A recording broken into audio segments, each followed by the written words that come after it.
രാഷ്ട്രപതിക്കെതിരായ പരാമർശത്തിൽ സോണിയാഗാന്ധിക്കെതിരെ ബീഹാർ കോടതിയിൽ ഹർജി. നയപ്രഖ്യാപന പ്രസംഗം നടത്തിയ രാഷ്ട്രപതിയെ പാവം എന്ന് സോണിയ വിളിച്ചതിനെതിരെയാണ് ഹർജി. രാജ്യത്തെ പരമോന്നത ഭരണഘടനാ പദവിയെ അനാദരിച്ചതും ഹർജിയിൽ പറയുന്നു. വാർത്തയുടെ വിവരങ്ങൾ അതുല്യ രാമചന്ദ്രൻ ചേരുന്നു. അതുല്യ, ഈ ബീഹാർ കോടതിയിലാണ് ഹർജി, ഈ സോണിയാഗാന്ധിക്കെതിരെ ഹർജി വന്നിരിക്കുന്നത്. നയപ്രഖ്യാപന പ്രസംഗത്തിൽ നടത്തിയ രാഷ്ട്രപതിയെ പാവം എന്ന് വിളിച്ചതാണ് ഇപ്പോൾ ഹർജിക്ക് ഇടയാക്കിയത്. വിവരങ്ങൾ എങ്ങനെയാണ്?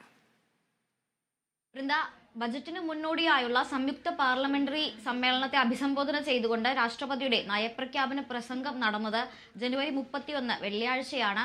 അന്ന് ആ നയപ്രഖ്യാപന പ്രസംഗം അവസാനിച്ചതിന് ശേഷം തന്നെ വിവാദങ്ങൾ അതിന് പിറകെ ഒന്നൊന്നായി വരികയായിരുന്നു. സോണിയാഗാന്ധി ഈ നയപ്രഖ്യാപന പ്രസംഗം കഴിഞ്ഞതിന് ശേഷം പാർലമെന്റിന് പുറത്ത് സോണിയാഗാന്ധിയും മകനും ലോക്സഭാ പ്രതിപക്ഷ നേതാവുമായ രാഹുൽ ഗാന്ധിയും തമ്മിൽ നടന്ന സംസാരത്തിന്റെ ഒരു വീഡിയോ ദൃശ്യമാണ് പ്രചരിച്ചത്. ആ ദൃശ്യത്തിലാണ് സോണിയാഗാന്ധി രാഷ്ട്രപതിയെ പുവർ ലേഡി അഥവാ പാവം സ്ത്രീ എന്ന് വിശേഷിപ്പിക്കുന്ന ആ ഒരു പരാമർശം വളരെ വിവാദത്തിലേക്ക് നയിച്ചത്. വ്യാജ വാഗ്ദാനങ്ങൾ അല്ലെങ്കിൽ ഒരിക്കലും നടക്കാത്ത പ്രഖ്യാപനങ്ങൾ വായിച്ച് പാവം സ്ത്രീ തളർന്നുപോയി എന്നാണ് സോണിയാഗാന്ധി അതിൽ പറയുന്നത്.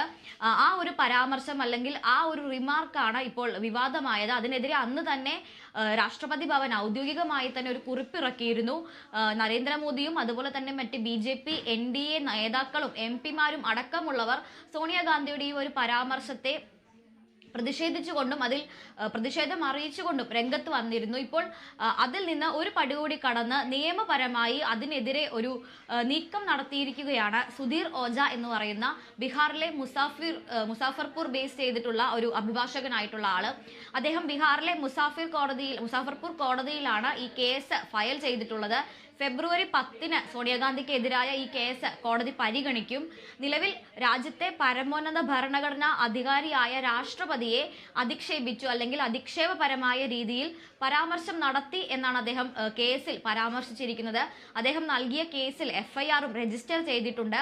രാജ്യത്തിന്റെ ഭരണഘടനാ അധികാരി, പരമോന്നത ഭരണഘടനാ അധികാരിക്കെതിരെ ഇത്തരത്തിലൊരു പരാമർശം നടത്തിയാൽ അത് ഭാരതീയ ന്യായ സംഹിതയിലെ വകുപ്പുകൾ പ്രകാരം തന്നെ കേസ് എടുക്കണം എന്നാണ് അദ്ദേഹം നൽകിയ ഹർജിയിൽ പറയുന്നത്. സുധീർ ഓജ ഇത്തരത്തിൽ മുൻപും അധിക്ഷേപ പരാമർശങ്ങൾക്കെതിരെ കോൺഗ്രസിനെതിരായി മുൻപും കേസ് നൽകിയിട്ടുള്ള ആളാണ്. എന്തായാലും നിലവിൽ ഈ കേസ് കോടതി ഫെബ്രുവരി 10 പരിഗണിക്കാനായി മാറ്റിയിട്ടുള്ളത്. ഇവരുടെ ഈ പരാമർശം എന്ന് പറയുന്നത് പാർലമെന്റിന് പുറത്ത് നയപ്രഖ്യാപനം കഴിഞ്ഞ് ഇറങ്ങിയപ്പോൾ രാഹുൽ ഗാന്ധി സോണിയാഗാന്ധിയോട് ചോദിക്കുന്നത്, നയപ്രഖ്യാപന പ്രസംഗത്തിൽ ആവർത്തന വിരസത ഉണ്ടായിരുന്നില്ലേ, പറയുന്ന കാര്യങ്ങൾ തന്നെ വീണ്ടും വീണ്ടും ആവർത്തിച്ച് പറയുകയാണ്, അത് വിരസതയ്ക്ക് കാരണമായില്ലേ എന്ന് ചോദിക്കുന്നു. ആ വിരസതയ്ക്ക് കാരണമായില്ലേ എന്ന ചോദ്യത്തിന് മറുപടിയായാണ് സോണിയാഗാന്ധി നടക്കാത്ത പ്രഖ്യാപനങ്ങൾ അല്ലെങ്കിൽ വ്യാജ വാഗ്ദാനങ്ങൾ വായിച്ച് പാവം തളർന്നു പോയി എന്ന് പറയുന്നത്. ആ ഒരു പർട്ടിക്കുലർ വീഡിയോ ക്ലിപ്പാണ് സാമൂഹിക മാധ്യമങ്ങളിൽ വളരെ പെട്ടെന്ന് പ്രചരിച്ചതും വൈറലായതുമെല്ലാം. അതിനെതിരെ എന്തായാലും ഇത്തരത്തിലുള്ള ഒരു പരാമർശം യാതൊരു കാരണവശാലും സ്വീകാര്യമല്ല എന്ന് പറഞ്ഞുകൊണ്ട് രാഷ്ട്രപതി ഭവൻ ഔദ്യോഗികമായി കുറിപ്പിറക്കിയിരുന്നു. എന്നാൽ ആ ഒരു സമയത്ത് തന്നെ അതിനെ പിന്തുണച്ചുകൊണ്ട് രാഹുൽ ഗാന്ധിയും അതുപോലെ തന്നെ മകളായ പ്രിയങ്ക ഗാന്ധി വദ്രയും രംഗത്തെത്തിയിരുന്നു. തന്റെ അമ്മ ഇത്തരത്തിൽ രാഷ്ട്രപതിയെ ബഹുമാനിക്കുന്ന ഒരു സ്ത്രീയാണ്, ഭരണഘടനയെ ബഹുമാനിക്കുന്ന ഒരു സ്ത്രീയാണ്. തീർത്തും അവരുടെ പ്രായാധിക്യം കണക്കിലെടുത്തുകൊണ്ട് വായിച്ച് ഇത്ര ദൈർഘ്യമുള്ള മണിക്കൂറുകൾ നീണ്ട അത്ര ദൈർഘ്യമുള്ള ഒരു പ്രസംഗം, അതും ഒരു ഇരിപ്പിടത്തിലല്ലാതെ നിന്നുകൊണ്ട് വായിക്കുന്നു.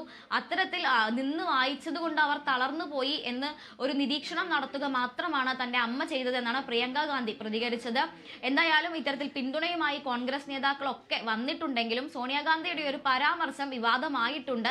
അതൊരു പ്രത്യേകിച്ചും തെരഞ്ഞെടുപ്പുകൾ കൂടി വരാനിരിക്കുന്ന ഈ ഒരു വേളയിൽ വളരെ കൃത്യമായി തന്നെ BJP അല്ലെങ്കിൽ NDA അതിനൊരു പൊളിറ്റിക്കൽ തന്ത്രമായി ഉപയോഗിക്കുന്നുണ്ട്. രാജ്യത്തെ ആദ്യത്തെ ഗോത്രവർഗത്തിൽ നിന്നുള്ള രാഷ്ട്രപതിയെ അപമാനിക്കുകയാണ് കോൺഗ്രസ് ചെയ്തത് എന്നുള്ള രീതിയിലാണ് നരേന്ദ്രമോദി പ്രതികരിച്ചത്. ഇത്തരത്തിൽ ദ്രൗപദി മുർമുവിന്റെ ആ ഒരു എത്നിസിറ്റി അല്ലെങ്കിൽ ദ്രൗപദി മുർമുവിന്റെ വംശം അല്ലെങ്കിൽ വർഗത്തെ കണക്കാക്കിക്കൊണ്ട് അതിനെ അടിസ്ഥാനമാക്കിക്കൊണ്ടാണ് BJP ഇതിനെ ഒരു രാഷ്ട്രീയ തന്ത്രമായി ഉപയോഗിക്കുന്നത്. ആദ്യ ഗോത്രവർഗ അല്ലെങ്കിൽ ആദ്യ ദളിത് പ്രസിഡന്റിനെ അപമാനിക്കുകയാണ് ചെയ്തത് എന്ന് പറഞ്ഞുകൊണ്ടാണ് മോദി ഇപ്പോൾ പ്രതികരിച്ചത്. ഈ പറയുന്ന ഒരു കാരണം കൂടി ഉൾപ്പെടുത്തിക്കൊണ്ടാണ് സുധീർ ഓജ കേസ് നൽകിയിട്ടുള്ളതും. രാജ്യത്തെ പരമോന്നത ഭരണഘടനാ അധികാരി, അതോടൊപ്പം തന്നെ രാജ്യത്തെ ആദ്യത്തെ ഗോത്രവർഗ അല്ലെങ്കിൽ ദളിത് പ്രസിഡന്റ്, ഇത്തരത്തിലുള്ള ഒരാൾക്കെതിരെ ഒരു അധിക്ഷേപപരമായ പരാമർശം നടത്തുന്നത് വളരെ ഗൗരവതരമായ കുറ്റമാണ് എന്ന് ചൂണ്ടിക്കാട്ടിക്കൊണ്ടാണ് സുധീർ ഓജയുടെ കേസ്. അത്തരത്തിൽ ഇത് ഈ ഒരു ദളിത് പ്രസിഡന്റിനെ അപമാനിച്ചു എന്നുള്ള ഒരു വശം കൂടി വരുമ്പോൾ ഈ കേസ് എന്തായാലും കുറച്ചുകൂടി ഗൗരവമുള്ളതായി അല്ലെങ്കിൽ കുറച്ചുകൂടി ആഴമുള്ളതായി മാറും. എന്തായാലും നിലവിൽ ഭാരതീയ ന്യായ സംഹിതയിലെ തന്നെ ക്രിമിനൽ വകുപ്പുകൾ തന്നെ ചുമത്തിക്കൊണ്ട് സോണിയാഗാന്ധിക്കെതിരെ കേസ് എടുക്കണം എന്നാണ് ആവശ്യം. അതിൽ FIR ഇപ്പോൾ ഫയൽ ചെയ്ത് കഴിഞ്ഞു. ഫെബ്രുവരി 10-ാം തീയതി സോണിയാഗാന്ധിക്കെതിരായ കേസ് കോടതി പരിഗണിക്കും. സോണിയാഗാന്ധിക്കെതിരായി ഏതെങ്കിലും രീതിയിലുള്ള ഒരു നിയമ നടപടി സ്വീകരിക്കുമോ അതോ പിഴയൊടുക്കലോ അത്തരത്തിലുള്ള ഏതെങ്കിലും നടപടികളിലേക്ക് കടക്കുമോ മുതലായ കാര്യങ്ങളെല്ലാം ഫെബ്രുവരി 10-ാം തീയതിയാണ് അറിയാൻ കഴിയുക. എന്തായാലും നിലവിൽ ബീഹാറിലെ മുസാഫർപൂർ കോടതിയിൽ സുധീർ ഓജ എന്ന അഭിഭാഷകൻ സോണിയാഗാന്ധിക്കെതിരെ രാഷ്ട്രപതിക്ക് എതിരായ പരാമർശത്തിൽ അല്ലെങ്കിൽ രാഷ്ട്രപതിയെ വിമർശിച്ചുകൊണ്ട് നടത്തിയ ആ ഒരു പരാമർശത്തിൽ കേസ് നൽകിയിരിക്കുകയാണ്. ശരി അതുല്യ.